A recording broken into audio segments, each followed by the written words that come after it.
Current affairs, panig sa katotohanan, panig sa bayan.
Dapat na yung mag-cute.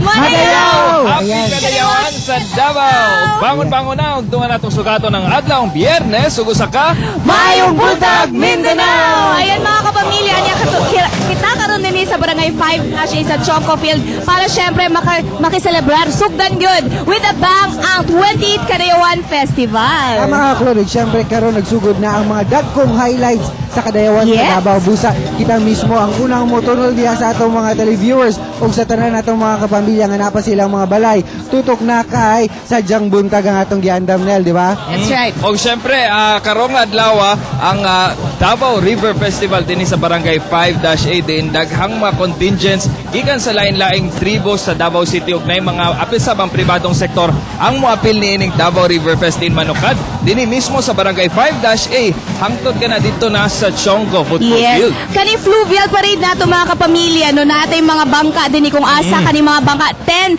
kani mga bangka nato nagrepresenta sa mga 10 tribes nato din sa Davao. Yes. Diyan giapilan pod. Syempre dunay float ang ABS-CBN Tama. nga sakyan sa ato mga local kapamilyas. Oh, syempre, karong inyong makita mga kapamilya, makita nato ang pagsugod o preparation sa atong mga moapil sa atong fluvial parade. Atong laron dili kini contest, Yes. apan Dili pa ang contest. pagpakita sa unity sa tanang tribo That's sa right. Davao. Nganong importante ang Davao River sa Davao City tungod kay Dili giingon nga nagsugod. dili nagsugod Oh. ang civilization in Davao. That's right. O syempre mga kapamilya, sugdan gyapon nato tong morning with a good news. Tama. Napod ka kapamilya nato ang gamit last Wednesday, no? Gitun over ni Junray Arcala ang tulo ka cheque. Mga resibo og 100 pesos nga cash kaya nakita sa may dalang bangkeroan. Diri lang Oo, nadapit. diri lang. Og ang amount kay Roma Enterprise gawa sa noting kilain sab nga laptop at over din na. Og nga ang Davaoenyo matinod ano. O Tama syempre, ka. tol sa Kadayawan sa Davao, syempre, mas maayo nga pasidunggan na nato ang mga That's right. honest people sama na lang ni June Ray. Tama, nagpakita po na nil nga ingani kasaligan. Ingani kabuutan ng mga Davaoenyo, busa daghan ang mga turista nga nagabisita din. Pero sa atong mga kapamilya nga dunay planong maglag, sugod karong adlaw hangtod na sa atong mga Sunday, highlights sa no? weekend. Niya na ang mga rota sa atong parada. Sugdan nato sa indak sa kadalanan mga kapamilya. Magsugod ang parada diha sa Maydalang San Pedro, lusot sa may CM Recto, Rojas Avenue, C. Bangoy Street, lusot sa may Crooked Road, o sa San Pedro, balik sa San Pedro Street.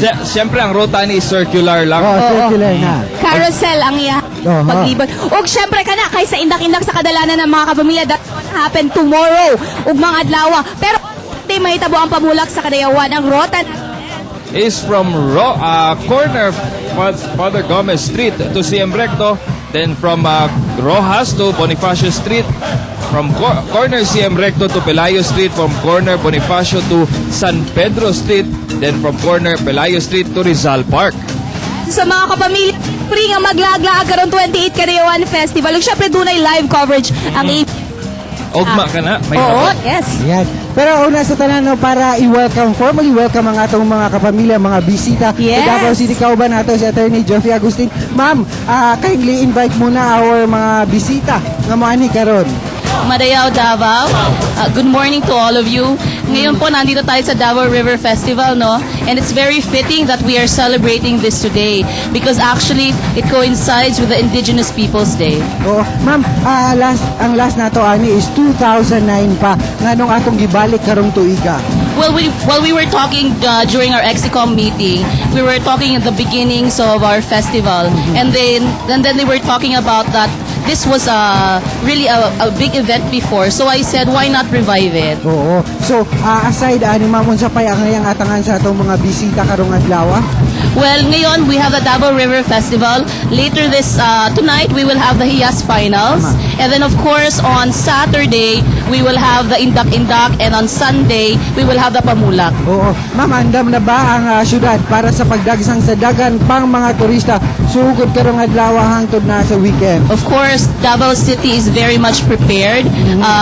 Na nadagdagan ng ating security for the benefit of everybody. Ma'am, klaroon ka lang para sa Fluvial Parade. Aside sa atong 10 tribes, naabay mga private sectors nga nag-appeal para sa kaninga fluvial o how many are expected to join?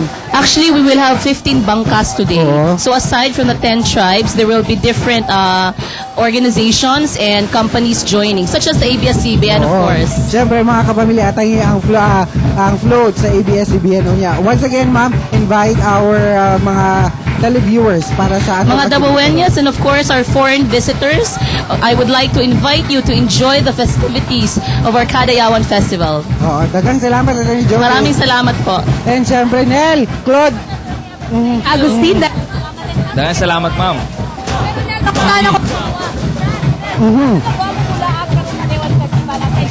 Nakong floral float. Okay, syempre naiusa ka barangay diha sa Marilog District, Davao City nga gawas sa bugnaw ang temperatura dito. Syempre daghan sa pine trees daw naka sa Oo. Baguio City. Wow! Ug syempre nagapakita sa diri ang kultura sa mga Dabawenyo. Kung Asa sayron ni- ka na sa Morning Destination.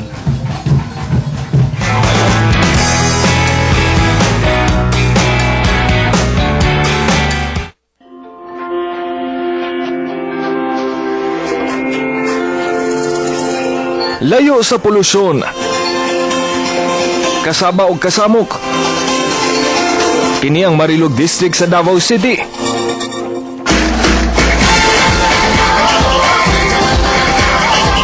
Daw Baguio City ang temperatura dinhi tungod sa katugnaw ug sa kadaghan sa pine trees sa lugar.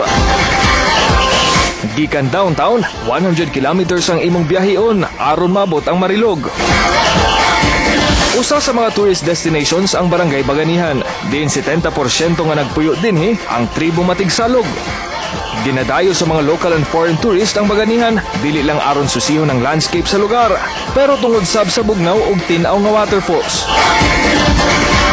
Diri sa Baganian nami makita nga talan-awon ikadua pod declared naman as tourist destination sa Davao City. Nami makita diri nga mga 68 na ka cave pero 5 lang ang nagamit namo. Tapos napod ni falls nga mga 4 padung sa 8. So 3 pa ang nagamit gyapon. Gawas sa busay og lain pang natural wonders sa Baganihan, agaw eksena ang dakong statwa sa Philippine Eagle nga si Pag-asa, isip landmark sa Davao City. Tapad niini ang mga ribulto sa mga tao nga nagarepresenta sa mga lumad, Kristiyano ug Muslim.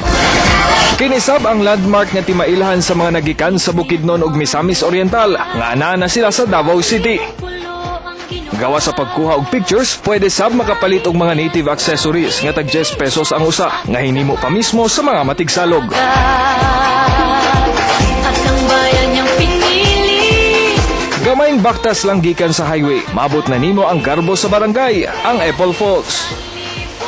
Malinawon ug kalmado ang lugar.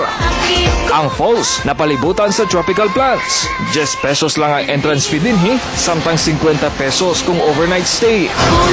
Ginakolekta kini sa mga Matigsalog aron magpabiling hinlo ang lugar. Usa lang ang Apple Falls sa mga nindot nga discoveries dinhi sa Marilog ug siguradong daghan pang nindot nga lugar ang soon to be discovered. Alang sa Morning Destination, ako si Hernel Tokmo.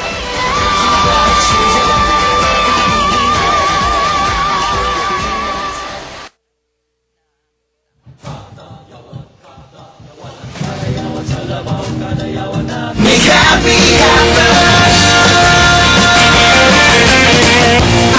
magpapahappy sa atin.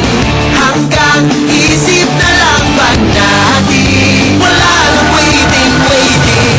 Make happy happen. From the energy at di sakitin. Ang happy magagawa natin. Kaya mag-Enervon para may energy at di sakitin so we can make happy happen. Enervon! Tungod sa mainito ninyong pagsubay sa Juan de la Cruz, salamat ka pamilya. Sa Kadayawan, makisadya. Sa Gaysana Mall karong August 18, ato makauban si Aaron Villaflor, Niel Culeta ug Coco Martin. Busa markahin